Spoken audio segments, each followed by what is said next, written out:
পাক রব্বুল আলামিন বলেন ইন্নাল্লাযীনা আমানু ওয়া আমিলুস সালিহাতি কানাত লাহুম জান্নাতুল ফিরদাউসি নুজুলা।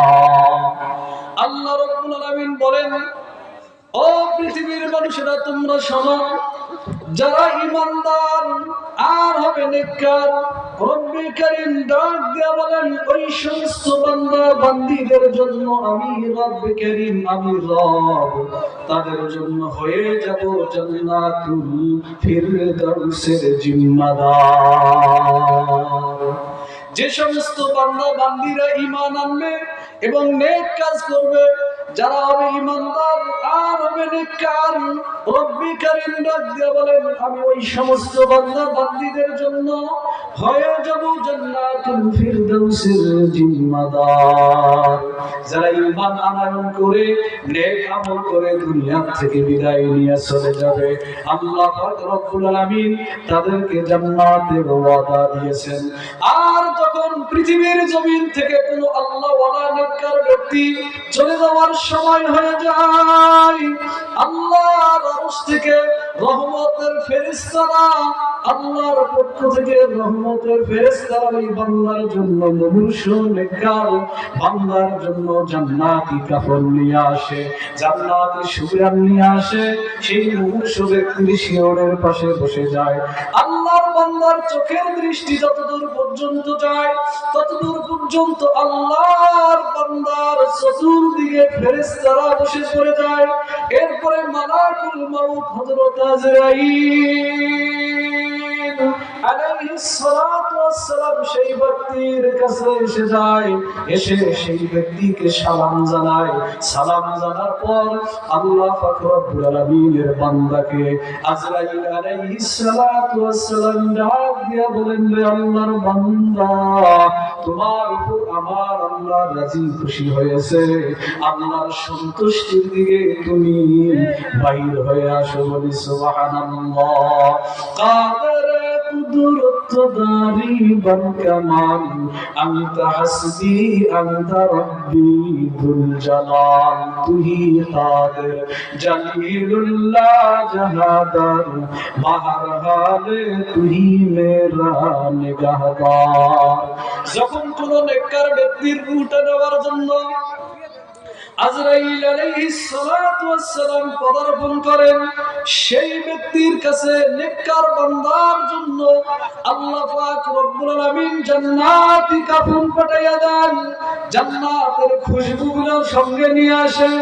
আল্লাহর বান্দা হযরত আজরাইল আলাইহিস সালাতু ওয়াস সালাম যখন আল্লাহর বান্দার রূহটা বাহির করে নেয়, তার রূহটা এত সহজে বাহির হয়ে যায়, এরকম জগের ভিতরে বা গ্লাসের ভিতরে পানি রাখলে পানিগুলো যত সহজে বাহির হয়, আল্লাহ ওয়ালার রূহটা এরকম সহজে বাহির হয়ে যায়।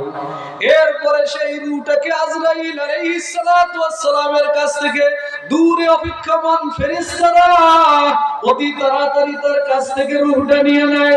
নেওয়ার পরে সেই রূহটাকে জান্নাতি কাফন পরাইয়া দেয়, এরপরে জান্নাতি খুশবু লাগাইয়া দেয়। জান্নাতি খুশবু লাগানোর পরে রূহটাকে নিয়ে তারা আল্লাহ রাব্বুল আলামিনের আসমানের দিকে যখন তারা চলে যান, এই মুহূর্তে অন্য ভিন্ন ফেরেশতাদের সঙ্গে দেখা যখন সাক্ষাৎ হয়, ডাক দিয়ে বলে এটা কার রূহ, কোন নেককার বান্দার রূহ? সেই মুহূর্তে ফেরেশতারা উত্তর দেয়, এই রূহটা হলো অমুক ব্যক্তি, অমুকের পুত্র, অমুকের রূহ। এরপরে সেই রূহটাকে তারা সম্বর্ধনা জানাইয়া প্রথম আসমানে লইয়া যায়। প্রথম আসমানের দ্বার রক্ষক ফেরেশতার কাছে যখন গেট করে, তখন সেই দ্বার রক্ষক ফেরেশতা বলে কি, নেককার আল্লাহ ওয়ালার রূহ নিয়ে যে ফেরেশতাগুলো প্রথম আসমানে পৌঁছিল, সেই ফেরেশতারা বলে এটা আল্লাহ ওয়ালার রূহ নিয়ে এসেছি। এরপরে সেই প্রথম আসমানের দরজা খুলে দেওয়া হয়। প্রথম আসমানের দরজা যখন খুলে দেয়, প্রথম আসমানের ফেরেশতারা সেই আল্লাহ ওয়ালার রূহটা সংবর্ধনা জানাইয়া তারা গ্রহণ করে নেয়। এরপরে প্রথম আসমানের ফেরেশতারা সংবর্ধনা জানাইয়া রূহটাকে দ্বিতীয় আসমানে পৌঁছে যান। দ্বিতীয় আসমানে যাওয়ার পর দ্বিতীয় আসমানের ফেরেশতারা রূহটাকে সংবর্ধনা জানায়। এরপরে তৃতীয় আসমানে যাওয়ার পর তৃতীয় আসমানের ফেরেশতারা আল্লাহ আল্লাহ রূহটাকে সংবর্ধনা জানায়। এরপরে চতুর্থ আসমানে পৌঁছে যান। চতুর্থ আসমানে পৌঁছার পর চতুর্থ আসমানের ফেরেশতারা নেককার আল্লাহ ওয়ালা বান্দার রূহটাকে সংবর্ধনা জানায়। চতুর্থ আসমানের ফেরেশতারা ওই নেককার আল্লাহ ওয়ালা রূহটাকে সংবর্ধনা জানানোর পর পঞ্চম আসমানে পৌঁছে যায়। পঞ্চম আসমানে পৌঁছার পর ওই রূহটাকে সংবর্ধনা জানাইয়া ষষ্ঠ আসমানে পৌঁছে যাওয়া হয়। ষষ্ঠ আসমানে পৌঁছার পর রূহটাকে তারা সকলেই সংবর্ধনা জানায়। এরপরে সপ্তম আসমানে রূহটা পৌঁছে দেওয়ার পরে সপ্তম আসমানের উপরেই আল্লাহ পাক রব্বুল আলামিন মুমিনদের নাম লিপিবদ্ধ করা হয়, যাকে ইল্লিয়িন বলা হয়। সেই ইল্লিয়িনের ভিতরে তার নামটা লিপিবদ্ধ করা হয়। নামটা যখন ইল্লিয়িন, জান্নাতি মানুষের দফতর, জান্নাতি মানুষের নাম লিস্টি দপ্তর, সেখানে যখন নামটা লিস্টি করা হয়, এরপরে আল্লাহ পাক রব্বুল আলামিন বলেন, ও ফেরেশতারা, আমি আমার এই বান্দাকে মাটির থেকে সৃষ্টি করেছি, তোমরা আমার এই বান্দাকে জমিনে নিয়ে যাও। আল্লাহ পাক কোরআন কারীমের ভিতরে বলেন, মিনহা খালাকনাকুম ওয়া ফিহা নুঈদুকুম ওয়া মিনহা নুখরিজুকুম তারাতান উখরা। আল্লাহ পাক রব্বুল আলামিন বলেন, এই মানুষগুলোকে আমি এই বান্দাকে সৃষ্টি করেছি মাটির থেকে, আবার তোমরা এই বান্দাকে জমিনের বুকে শায়িত করে দাও। আমি রব্বে কারীম দ্বিতীয়বার আবার এই বান্দাদেরকে জমিন থেকে দ্বিতীয়বার আমি আল্লাহ আবার বাহির করব। আল্লাহ পাক রব্বুল আলামিনের ফেরেশতারা রূহটা এবার দেহে যখন রূহটা ফিরাইয়া দেওয়ার পর আল্লাহ পাক রব্বুল আলামিনের পক্ষ থেকে দুজন ফেরেশতা আসে, যেই ফেরেশতার নাম হলো মুনকার নাকির। দুই ফেরেশতা এসে জিজ্ঞাসা করে, মার রব্বুকা, তোমার রব কে? বান্দাটা যদি আল্লাহ ওয়ালা হয়, নেককার পরহেজগার মুত্তাকি হয়, ওই বান্দাটাই নয়, বান্দাটার আমলেই বলে দেয় রব্বি আল্লাহ, আমার রব হলো আল্লাহ, আমার স্রষ্টা হলো আল্লাহ।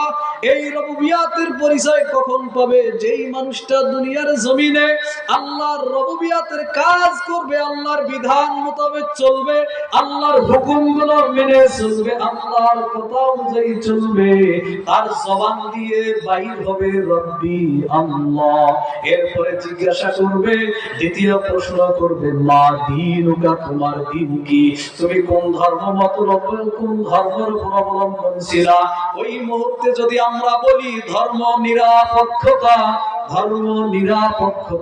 অর্থাৎ আমি কোন ধর্মের মধ্যে ছিলাম না।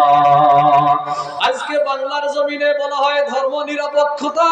এ মুসলমান শুনে রাখেন, মুসলমানের কোন ধর্ম নিরপেক্ষতা থাকতে পারে না।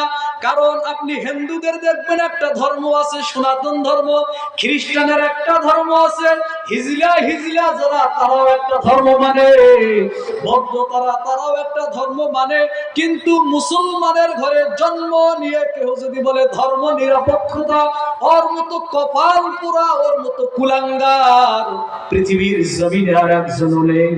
কারণ আল্লাহ মুসলমানদেরকে একটা ধর্ম দিয়েছে, সেই ধর্মের নাম হলো ইসলাম। আল্লাহ পাক রব্বুল আলামিন বলেন, ইন্নাদ-দীনা ইনদাল্লাহিল ইসলাম। মুসলমানদেরকে আল্লাহ পাক একটা ধর্ম দান করেছেন। মুসলমানদেরকে সবচেয়ে মনোনীত ধর্ম হলো, সেই ধর্মের নাম হলো ইসলাম। যারা কোরআনে কারীম অনুযায়ী চলবে, আল্লাহর রাসূলের বিধান মোতাবেক চলবে, আল্লাহর রাসূলকে থিওরি মেনে যারা জীবনটা বাস্তবায়ন করবে, ওই সমস্ত ব্যক্তির জবান দিয়ে আসবে দ্বীনিয়াল ইসলাম যখন জিজ্ঞাসা করবে তখন বলবে, সে বলবে আমার দিন হলো ইসলাম, আমার দিন হলো ইসলাম। এরপরে ওই বান্দা যদি সেই মোতাবেক অনুযায়ী না চলে, কোরআন অনুযায়ী জীবনটা সিটিং ফিটিং না করে, কোরআন মোতাবেক যদি তার জীবনটা বাস্তবায়ন না করে, পৃথিবীর জমিনে যে কোনো ব্যক্তি হোক না কেন, সে এমপি হতে পারে, মন্ত্রী হতে পারে, দেশের প্রাইম মিনিস্টার হতে পারে, সে বড় মুহাদ্দিস মুফতি যে কোয়ালিটির লোক হোক না কেন, যারা আল্লাহর বিধান মোতাবেক চলবে না, রাসূলের দেখানো পথ মতে চলবে না, তার জবান দিয়ে আসবে না দ্বীনুল ইসলাম। এরপরে আল্লাহ পাক রব্বুল আলামিন জিজ্ঞেস করবেন, ফেরেশতারা জিজ্ঞেস করবেন, মান হাযার রাজুল আল্লাযী বুইসা ফীকুম। দুই বর্ণনা পাওয়া যায়। এক বর্ণনা হলো আল্লাহর রাসূলের রওজা মুবারক বরাবর একটা সুলঙ্গি করা হবে, রাসূলকে দেখানো হবে। আর এক বর্ণনায় পাওয়া যায় রাসূলের এরকম ছবিটা দেখানো হবে। দেখানোর পরে জিজ্ঞেস করবে, হুয়া মান হাযার রাজুল, ওই ব্যক্তিকে, আল্লাযী বুইসা ফীকুম, যেই ব্যক্তিকে তোমাদের নিকট প্রেরণ করা হয়েছিল। দুনিয়ার জমিনে বান্দা যদি রাসূলের আদর্শ মোতাবেক জীবনটা চালায়, রাসূলের আদর্শ মোতাবেক সে যদি তার জীবনটা বাস্তবায়ন করে, রাসূলের সুন্নাত অনুযায়ী যদি সে তার জীবনটা পরিচালনা করে, তাহলে তার জবাব দিয়ে আসবে হুয়া রাসূলুল্লাহ সাল্লাল্লাহু আলাইহি ওয়াসাল্লাম। আর যদি দুনিয়ার জমিনে সে যদি আল্লাহ রাসূলের দ্বীন মোতাবেক না চলে, রাসূলের সুন্নাত মোতাবেক না চলে, রাসূলের দেখানো পথ মতে না চলে, তাহলে তার জবান দিয়ে কেমনে আসবে হুয়া রাসূলুল্লাহ। তু কুজাও সুন্নতে আহমদ কুজা বা মুহাম্মদ কাইবু আদনিজ দক্তরা কার শয়তা মিগুনিলা মতওয়ালি। আর যদি আমরা আল্লাহ রাসূলের বিধান মোতাবেক চলি, আল্লাহ পাক রব্বুল আলামিনের সুন্নাত, রাসূলের সুন্নাত মোতাবেক চলি, তাহলে আপনার আমার জবান দিয়ে আসবে হুয়া রাসূলুল্লাহ সাল্লাল্লাহু আলাইহি ওয়াসাল্লাম। আর যদি আমরা আমাদের জীবনে রাসূলের আদর্শ, আল্লাহর দেওয়া বিধান আল কুরআন, আল্লাহর দেওয়া সংবিধান আল কুরআন মোতাবেক না চলি, তাহলে আমাদের জবান দিয়ে কখনো আল্লাহর দ্বীনের পরিচয় আসবে না, আল্লাহর পরিচয় আসবে না, দ্বীনের পরিচয় আসবে না, রাসূলকে আমরা চিনতে পারবো না। এ ভাই, সংক্ষিপ্ত একটা কথা বলে শেষ করে দেই। দুনিয়ার জমিনে আমরা যেই নেতাকে মহব্বত করি, যেই নেতাকে আমরা ভালোবাসি, যেই দলকে আমরা সাপোর্ট করি, ওই দলের নেতার আদর্শ আমরা মানি, ওই দলের লিডারের আদর্শ মানি, ওই দলের লিডার কি বলে আমরা তা খুব মনোযোগ দিয়ে শ্রবণ করি। ওই দলের লিডারের বিপক্ষে কথা গেলে আমাদের মাথা গরম হয়ে যায়। ও মুসলমান, এটা তো দুনিয়ার দলের জন্য পাগল হইলা, দুনিয়ার দলের, দুনিয়ার নেতার জন্য একজন যদি বিরোধিতা করে, ওই নেতাকে তুমি যদি মহব্বত করো, তাহলে তোমার মাথাটা গরম। আর দুনিয়ার জমিনে তুমি যদি এই জিন্দা অবস্থায় মদিনাওয়ালার আদর্শে তোমার জীবনটা বাস্তবায়ন করো, মদিনাওয়ালার আদর্শে যদি তোমার জীবনটা সাজাও, মদিনাওয়ালার আদর্শ অনুযায়ী যদি তুমি দুনিয়াতে তোমার জীবনটা পরিচালিত করো, তাহলে মদিনাওয়ালা পরিচয়ে তুমি পেয়ে যাবা।